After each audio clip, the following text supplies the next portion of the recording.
Hey guys! Welcome back to my channel, and for today's vlog, ay share ko sa inyo paano ba ako prepare ng things ko before I work kasi may 10 a.m. class ako ngayon, and it's anong oras na ba?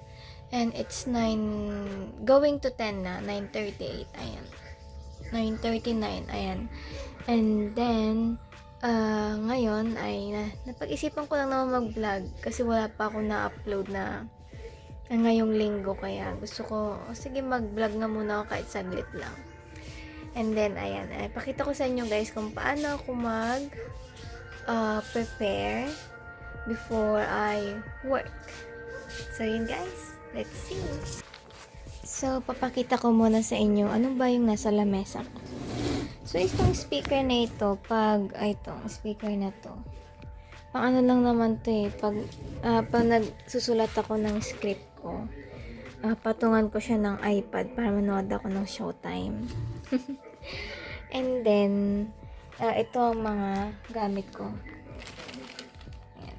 Hindi ko muna siya na-unpack or na-ayos kasi, hindi pa ako nagsisimula. Kaya, hindi ko pa siya na-aayos. Kaya ngayon, ayusin ko na siya. So, syempre, tanggalin ko muna ito. Pina-plastic ko siya kasi, parang hindi siya naalikabok. Or, malay mo, hindi ko naman alam kung yung bubong dito ay may butas.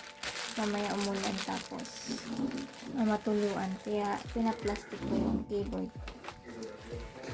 So, ganito yung keyboard ko. Inaano ko siya sa laptop. Yan. Ito guys yung keyboard ko. Ang keyboard ko ay Zeus. Ayan. Zeus. Nabili ko siya sa Shopee. Ayan. Bumili ako nito kasi ang hirap mag-type sa sa maliliit na ng laptop. Tsaka hindi ko masyado makita. Kaya bumili ako nito. And tapos, katapos kong ito, bubuksan ko na yung laptop. Okay, wait lang. Closing ko lang. So, ayan. So, ito guys yung laptop ko. Na medyo may alikabok. Kaya, gagamitan ko ng yung panglinis. Gamitin ko ng panglinis na ito. Ito karaniwan ko pang paalis ng alikabok. Ayan, alikabok kasi dito. Ayan, ganyan ko lang siya. Para malinis-linisan din naman kahit pa paano. Ganyan ko siya. Lenovo pala yung ko guys. Lenovo. L15 ThinkPad. Ayan. Kasi ito ginaganito ko din tong keyboard ko. Kahit pa paano, di ba maalis-alis din naman yung kahit konting alikabok. Ayan, ganyan ako. Gilid-gilid lang. Inaano ko yung gilid. Ito karaniwang ginagamit ko kapag tinatamad pa ako linisin sa loob niya. Kasi may linisan ito. Para sa dito niya. Natatakot kasi ako baka mali-mali ako ng pagbunot. Kaya ginaganito ko na lang. So, ayun. Ganito ko lang siya. Ayan. Iano ko din sa loob. So, wait lang.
So, ayun guys, tapos na ako mag-set up ng aking laptop.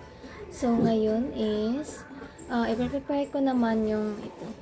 Itong sa laman ang laman nitong bag na ito is mga script ko or yung mga lessons ko ba para pang-guide para hindi ako malito kung ano yung sasabihin ko sa mga students ko. So, I have my scripts here. So, itong my script ko is pang ano ko siya, guide ko para hindi ako malito or ano ba yung sasabihin ko sa bata pag wala na ako naisip or pagod na ako na mag-isip. Ganun. Kasi minsan kapag sa sobrang pagod ko, hindi ko na alam sinasabi ko sa screen kasi tinatype ko siya kung ano yung words or sentences. Kaya nagpe-prepare ako palagi ng script ko para hindi ako malito kasi madali akong ma-distract, madali akong pero madali lang ba akong malito or ano bang meaning nun? Parang hindi ko alam sasabihin ko sobrang pagod or talagang wala lang talagang maisip. Kaya nag-prepare ako ng ganito. Mga script ko yung mga may mga meaning. Ayan. So kagaya nito, may mga script ko na meaning, no?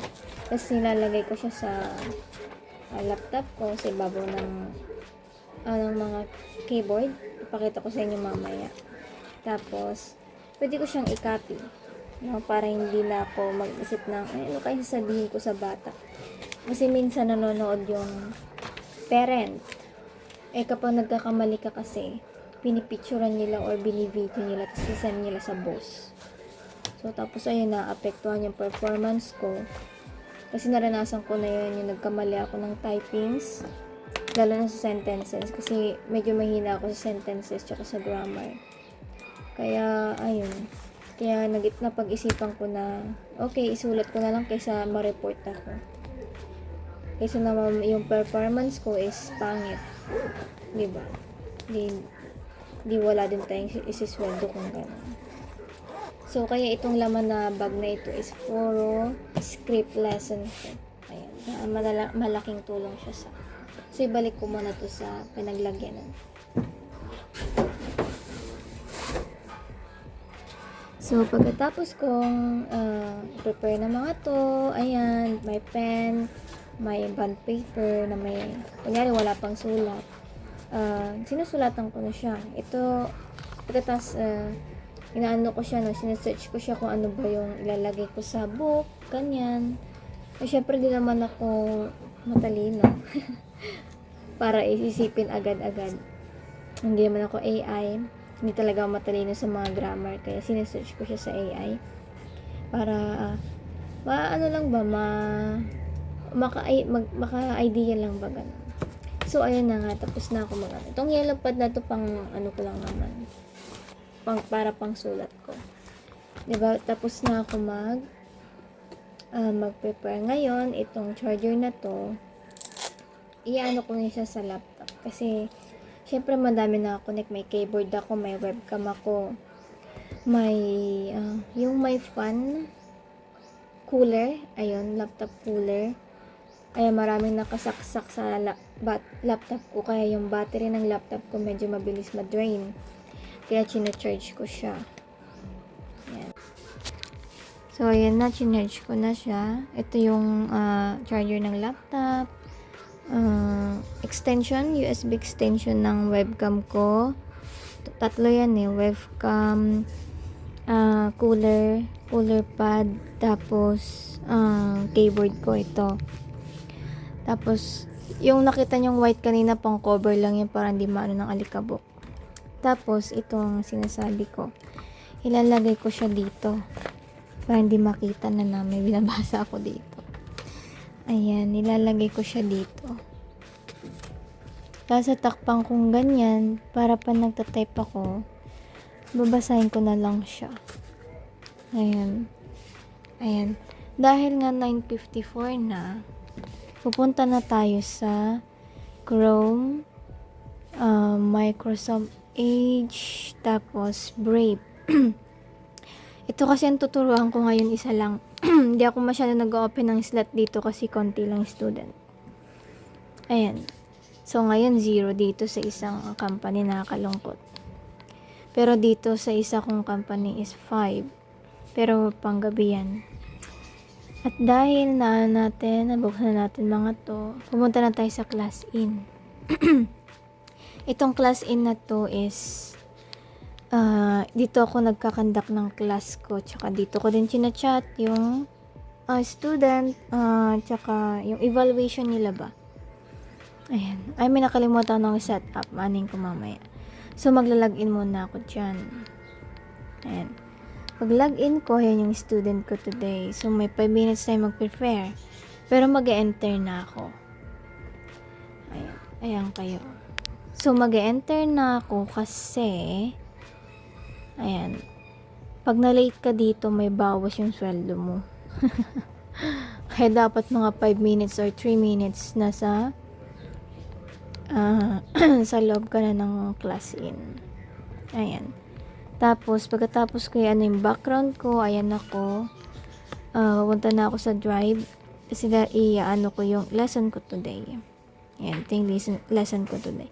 Tapos, hintayin ko na lang yung student na makapasok until 10 a.m. At may nakalimutan akong i-set up. Itong headset ko tsaka yung light. So, pakita ko sa inyo.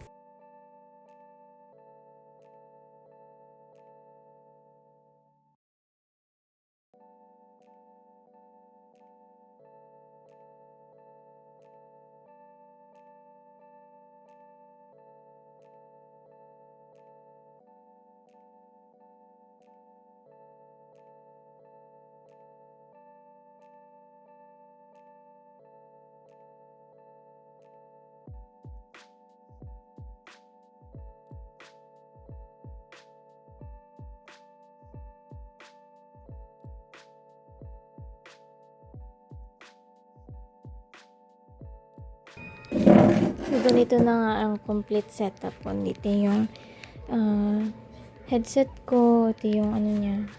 Ayan, keyboard ko. In-explain ko na dyan ko na mouse ko.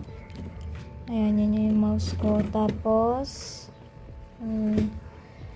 ayan, webcam ko, light ko. Ayan yung light ko. Tapos script ko and then keyboard ko. So, ganito ako mag-prepare bago ako mag-work. At dahil nasa 1 minute na, papakita ko sa inyo mamaya, paano ako mag-teach, after about to start to. Kasi masasabihin niya yung start. Ibig sabihin, mag-start ka na magturo. So, nagtuturo ako guys hanggang 25 minutes lang. Pero kahit 25 minutes lang, nakakapagod siya. Kasi bata nga tinuturuan mo. So, sometimes, zero knowledge. Ayan. So sometimes, zero knowledge ang tinuturuan ko. And sometimes is may alam pero hindi alam mag-ano ng sentence. Kaya talagang 1 by 1 ang tinuturuan ko dito. It's going to about to start na guys. Kaya hintayin nyo na lang ako. I mean, i-video ko na lang ng kaunti paano ako magturo. So yun guys, see you later.